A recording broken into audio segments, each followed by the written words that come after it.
Johanna knew she tended to worry too much. She worried about a lot of things, about the house, about herself, about other people's opinions, and especially about Hilda. She had always been an anxious person, deep down, although she wasn't sure if she was ready to admit it. Part of her knew it was her own mother's fault. But she did her best to keep a lid on it.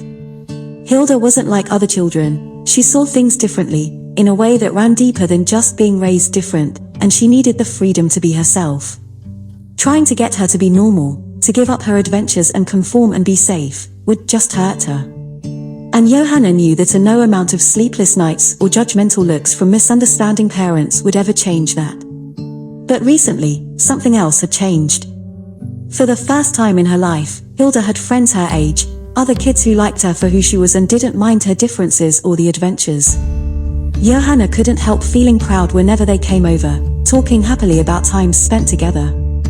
She knew they'd had a rough patch, too, around the end of the school year. But after the camping trip and the Black Hound incident, they'd clearly gotten over it, falling in closer than ever, and Johanna had found herself promising that David and Frida could come over whenever Hilda wanted them to. And that was when her worries had reared their ugly heads again. Because over the next few weeks, one of Hilda's friends took that offer much more than the other. David came most weekends, but Frida was soon dropping in almost every day. She would appear after school or Sparrow Scouts, and despite Johanna's promise she would ask if she could spend some time with Hilda, and the woman would always say yes and ask if she wanted dinner. Johanna didn't know Frida's parents well. She had only spoken to them twice, once in person at parents' evening, and once on the phone the night that Hilda went missing. Both times had left her with a bitter taste in her mouth, snide, judgy remarks about her parenting and her daughter's differences ringing in her ears. And after all that, when Frida started spending more and more time at the Pearson household, Johanna couldn't help wondering if she was trying to avoid similar. Her concerns only grew one afternoon. Frida had come round again. Apparently her and Hilda had been on an adventure beneath the library, meeting witches and fighting monsters, and Frida glowed with pride as Hilda talked about how cool she'd been. Johanna couldn't explain how, but got the distinct sense she wasn't really used to this kind of praise, to support that wasn't restricted to academic circles and didn't hinge on her being better than perfect. The mood shifted after dinner. Tontu helped wash up, then disappeared into nowhere space to put everything away. Hilda ran off into her room, taking Alpha with her, but Frida didn't follow. Instead she lingered by the table, her gaze down and her breaths shaky. So Johanna approached her slowly, keeping a gentle smile on her face. "Is everything all right?" she asked softly, concern rising. Frida squirmed, uncertainty in her eyes. "Yes," she said too quickly, I'm fine. It's just," one hand reached up, rubbing her opposite arm. "There's something I want to tell you, something I realized today, but it's hard to say." "Well, you don't have to tell me anything you don't want to," Johanna promised softly, kneeling down in front of the girl. "But I promise, Frida, whatever it is, you can tell me. I won't be upset." Frida seemed to consider it for a moment. She looked back, down the corridor to Hilda's room, seemingly checking to make sure her friend wasn't in earshot. Then she shut her eyes, her whole body tensing as she took a deep breath, and spoke again. I think I'm gay." Johanna blinked. She wasn't sure what she'd been expecting, but it definitely wasn't that. Frida opened her eyes, her chest shuddering with shaky breaths. "Or, sapphic, at least. I'm not really sure exactly what label I'd use yet, not really, but after today I'm sure I'm queer." "Oh," Johanna said softly, her concern melting away. "I'm so happy that you've started to find yourself," she reassured. Frida relaxed a little at that, the tension leaving her frame, but there was still uncertainty in her dark eyes. Johanna went on. "It doesn't matter that you haven't settled on a label yet, no matter what anyone says. What matters is that you're comfortable, and you know yourself. You have as long as you need to figure the rest out." "Thanks," Frida replied quietly. "I kind of needed to hear that, I think. But it's more than that." She took another deep breath, glancing over her shoulder again.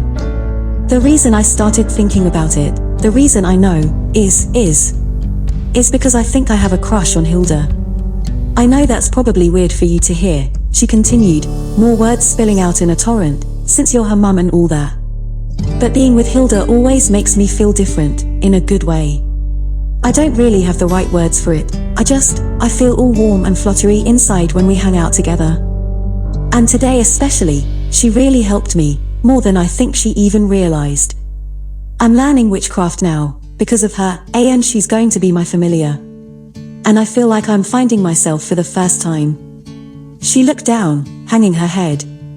Sorry if that doesn't make any sense. Johanna couldn't suppress a fond sigh. It almost made too much sense to her. She had seen how close Frida was with her daughter, the strength of the bond they shared. Those feelings growing deeper seemed almost predestined.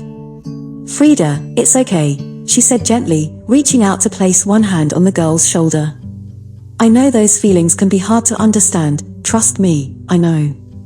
But it does make sense, and I'm just glad you two are so close. So you wouldn't mind if I told Hilda? Frida said gingerly, her eyes wide. If I asked her if she felt the same?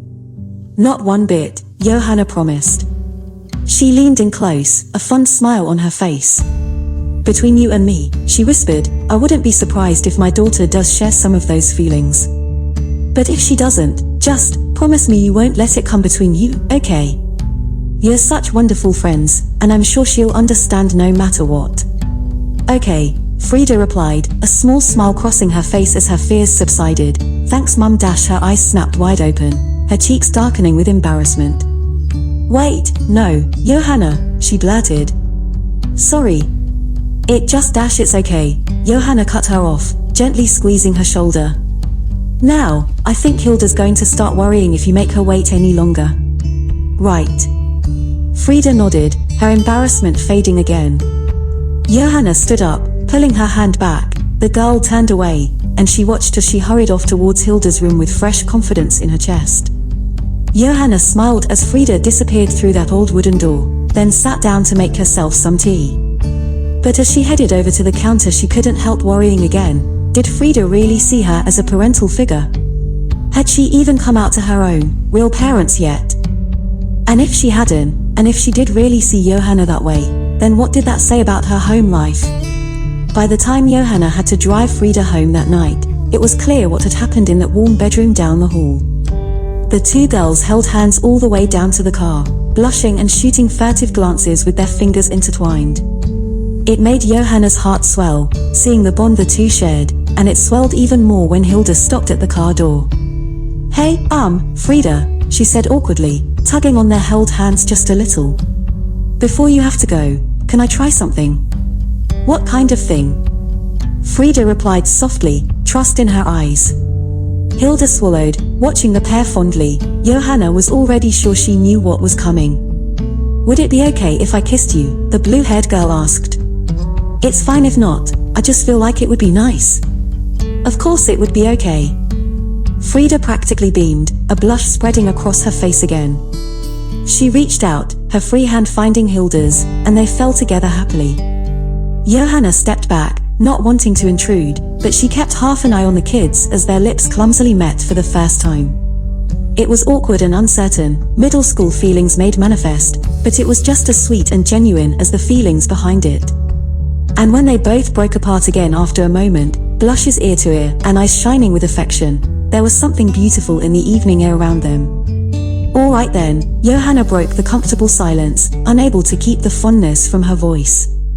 Time to get going, you'll both have plenty more time for romance tomorrow.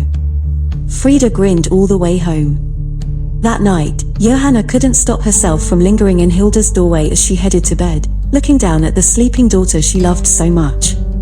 In her own way, her little girl was growing up, and her mother couldn't have been prouder. She would always have her worries, she knew, but she was sure she was doing the right thing. So with a smile she turned away, ambling over to her own room.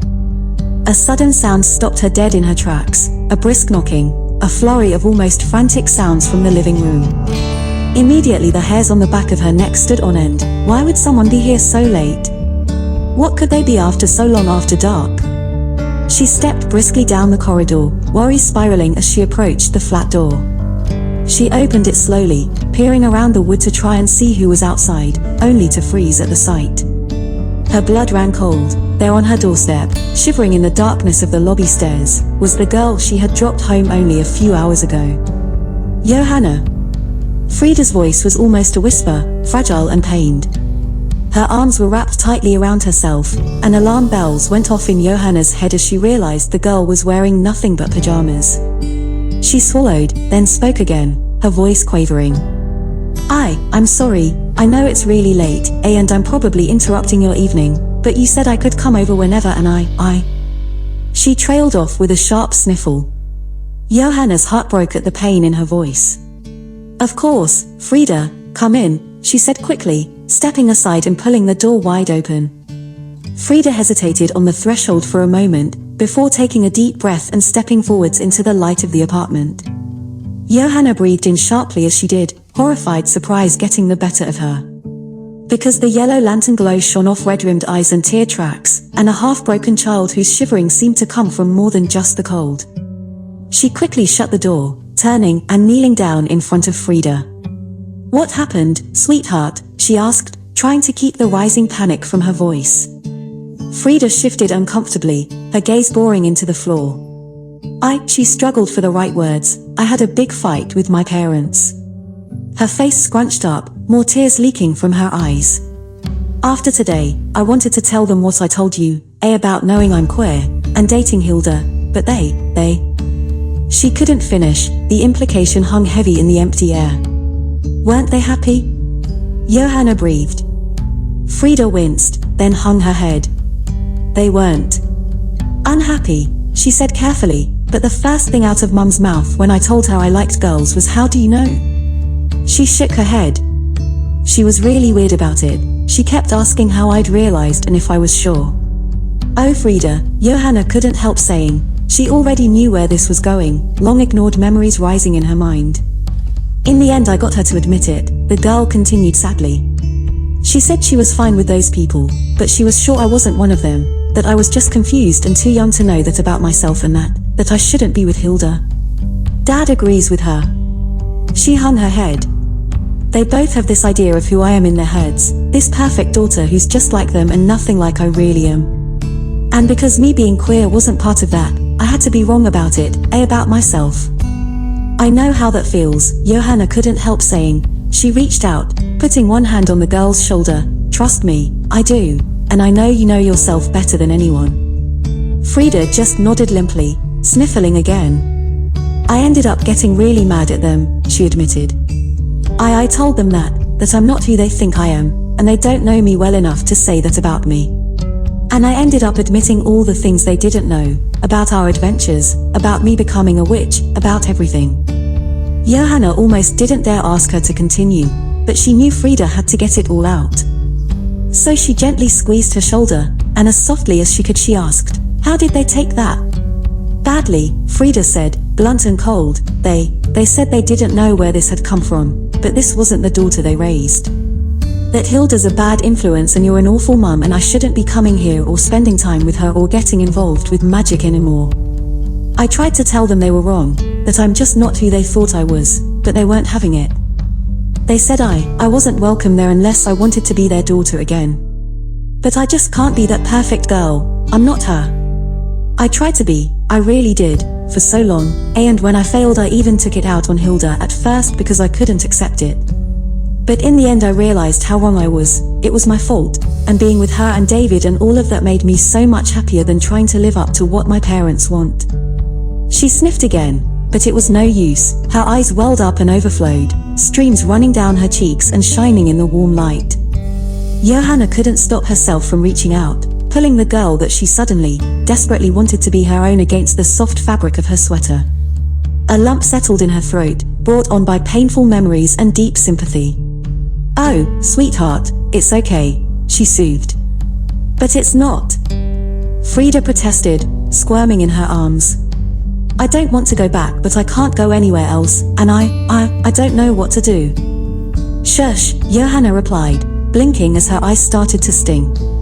You're right, what your parents did isn't okay, and I'm so sorry they would treat you like that. But what I mean is that things will be okay, because you do have somewhere to go. What? Frida froze in surprise, sniffing sharply. Sweetheart, you're the best friend and more that my daughter could ask for, Johanna explained gently, and more than that, you're an amazing girl in your own right, the real you, not the one your mum and dad invented.